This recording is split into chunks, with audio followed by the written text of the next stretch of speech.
सोच में ये था कि गंगा के किनारे के गांव हैं जिनको हम लोग ले रहे हैं अध्ययन के लिए।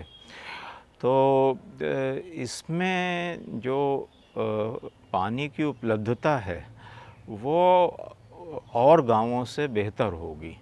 लेकिन इसमें भी पानी की समस्या पिछले कई सालों में बढ़ती हुई दिखाई दे रही है। जल सुरक्षा की बात जब हम लोगों ने शुरू करी तो लोगों को ये कॉन्सेप्ट उतना समझ में नहीं आ रहा था, क्योंकि पानी की समस्या जो क्योंकि हम लोग समतल में हैं तो उतनी ज़्यादा परेशानी उनको दिखती नहीं है कि जहाँ देखा वहाँ हैंडपम्प गाड़ लिया और अपना पानी निकालने लगे।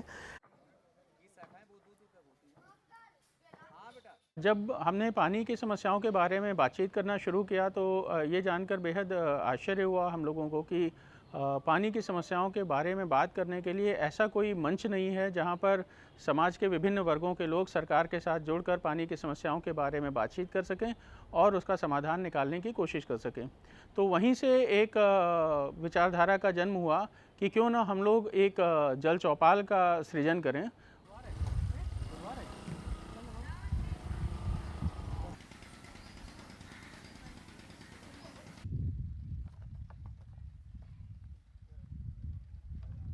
जब हम लोगों ने काम की शुरुआत की तो जल चौपाल करने के लिए सबसे पहले प्रधानों, ग्राम पंचायत और उसके बाद सचिव, फिर बीडीओ, इन सभी लोगों के साथ चर्चा की गई। चर्चा करने के बाद इनकी एक सहमति बनाई गई और सहमति जब इनकी मिली उसके बाद हम लोगों ने पहली जल चौपाल का आयोजन गांव में किया। क्यों भाई, सब लोग बोलिए, जरा सा हाथ उठाइए जोर से। तो पहली जल चौपाल जब हम लोगों ने करी तो उसमें हम लोगों ने दो मुद्दे रखे थे। एक था हमारा क्लाइमेट चेंज और दूसरा था जेंडर। तो पहले हम लोगों ने क्लाइमेट चेंज पे हम लोगों ने बातचीत करी और क्लाइमेट चेंज के लिए हम लोगों ने कुछ टूल्स अडॉप्ट करे थे, बनाए थे, जिसमें इंफॉर्मेशंस थी। एक तो हैज़ार्ड रैंकिंग थी जिसमें जोड़ी बनाई गई थी, जैसे सूखा है, तूफान है, बाढ़ है, बेमौसम बारिश है, पाला है, इन सब का कैसे असर पड़ता है हमारे समुदाय के ऊपर, उसका हम लोगों ने खतरों की रैंकिंग के माध्यम से ये जानने की कोशिश की।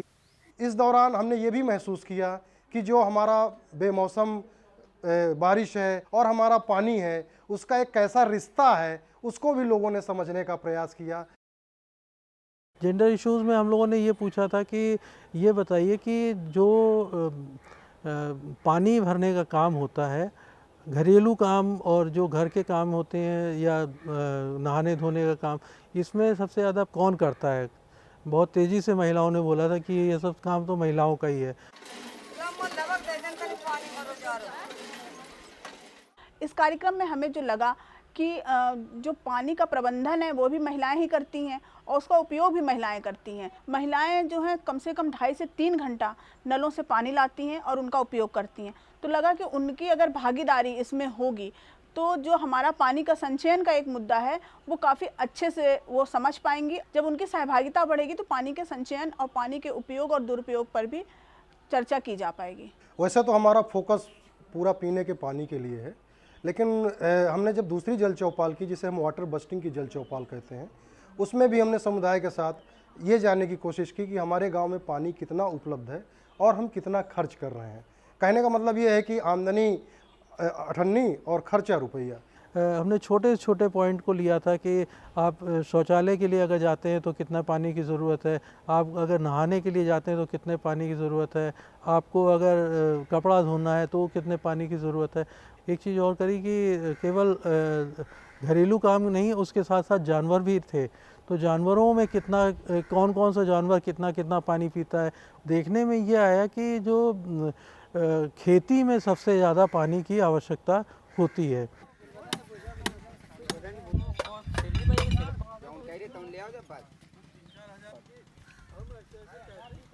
चूँकि हमारे जितने पारंपरिक स्रोत हैं पानी के, चाहे वो तालाब हो चाहे वो कुआं हो, वो सब सूख चुके हैं। तो कृषि कार्य के लिए जो पानी आज यूज़ हो रहा है वो पीने वाला पानी है, जो हमारे भूगर्भ से पानी निकाला जा रहा है, और सर्वाधिक पानी कृषि कार्य के लिए ही यूज हो रहा है। तो हमने गांव में जितने जल स्रोत हैं उनकी वाटर टेस्टिंग भी कराई। फ्लोराइड, आर्सेनिक, इस तरह से करके हमारे 16 पैरामीटर थे, उसमें हमने जल स्रोतों की जांच कराई। उसमें सबसे बड़ी दिक्कत वाली बात यह थी कि फ्लोराइड जैसे केमिकल फ्लोराइड जैसे रसायन भी हमें टेस्टिंग के दौरान जानकारी में मिले। फीकल भी मतलब आया कि हमारे जल स्रोतों में मैला जल स्रोत मिल रहा है। और इसके बाद हमने लोगों के साथ बैठक करके लोगों को जागरूक भी किया कि फ्लोराइड के लक्षण क्या हैं और इनसे कैसे बचा जा सकता है। उन पर भी हम लोगों ने बेसिक ओरिएंटेशन किया। कुछ खेल के माध्यम से भी हमने बच्चों को कि फ्लोराइड क्या है, उसको कैसे लोग समझें। दांतों जैसे दांतों का सिम्टम्स है, हड्डियों का टेढ़ापन है, तो ये बेसिक लक्षण हमारे बच्चे भी आज गांव के बता सकते हैं। जल चौपाल क्या है, ये क्या करता है, इसमें आप लोग क्या बातें करते हैं? तीसरी जल चौपाल में ये सारी बातें हम लोगों ने करी कि भाई ये आपने बताया था, ये खतरे बताए थे, आपने वाटर लेवल बताया कि इतने से इतने नीचे गिर गया है, आपने ये बताया कि महिलाएं पानी भरती हैं, उसको क्या कैसे हम पूरा कर सकते हैं, किस तरीके से हमारा फोकस जो है वो ड्रिंकिंग वाटर है। और अगर उसको भी देख लें तो हमारे पास कितना पानी है, पानी हमारे पास उपलब्ध पानी कम है लेकिन आवश्यकता हमारे पास ज़्यादा है।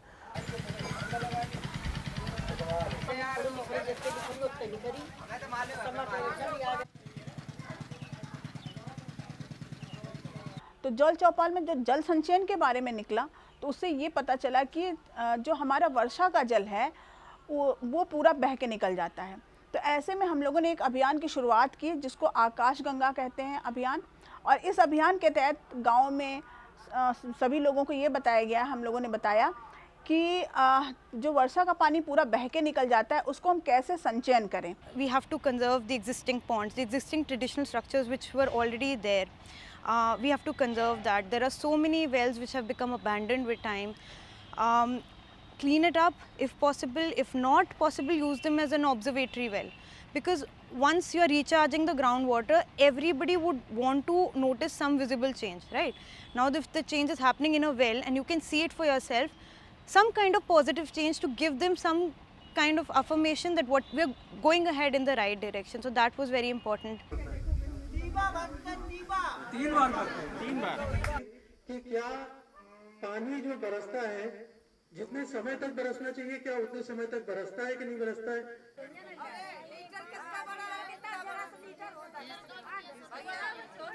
30 लीटर लगता है पानी, मेरा दाम मानती है।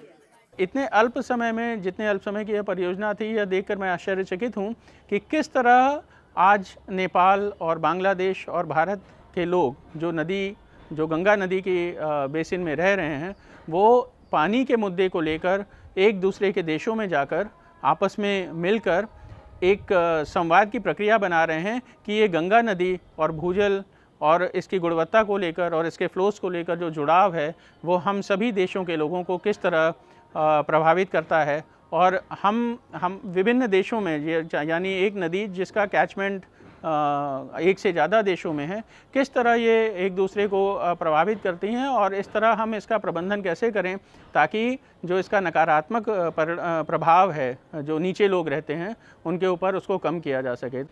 यह पानी के मुद्दों पर कार्य करने वाला बहुत ही सशक्त मंच निकल के आया है और इसे ग्राम स्तर पर, पंचायत स्तर पर, ब्लॉक स्तर पर, जनपदीय स्तर पर और इसके बाद आज राज्य स्तर पर कार्य करते हुए देखना मेरे लिए बहुत ही अनूठा और अनुकरणीय अनुभव रहा है।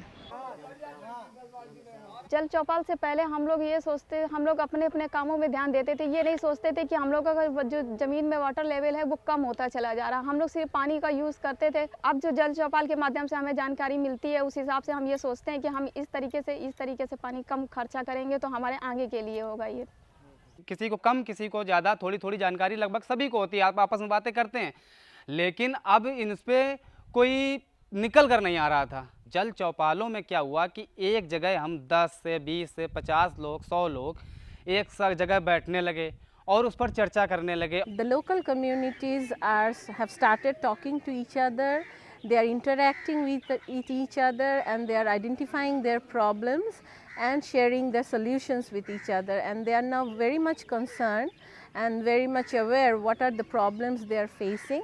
हम लोग एक जगह बैठ के एकत्रित होके और अपनी अपनी बातें सब लोग रखते हैं हमारे पास, तो वो हम उसको ग्राम पंचायत के माध्यम से प्रस्तावित करके कार्य योजना में डालते हैं। तो इन लोगों ने काफ़ी कुछ जो है हमारे गांव को जागरूकता दी है, तो उस जागरूकता से काफ़ी कुछ सुधार धीरे धीरे आ रहा है। भाई फ़र्क तो जागरूक बहुत हो जनता हुई है, और चौपाल में जब बुलाया सब लोगों को आया और समझ में भी आया है। तो हमने तो उसी दिन बोले थे चौपाल में कि मतलब आप नहीं आएंगे तो क्या काम बंद हो जाएगा, इसको हम आगे बढ़ाएंगे। और मेरे सारे लोग ग्राम पंचायत के वो भी बोले थे कि मेरा प्रधान भी जहाँ है वहाँ हम लोग भी हैं आगे बढ़ेंगे। तो आगे तो बढ़ना है हम लोगों को।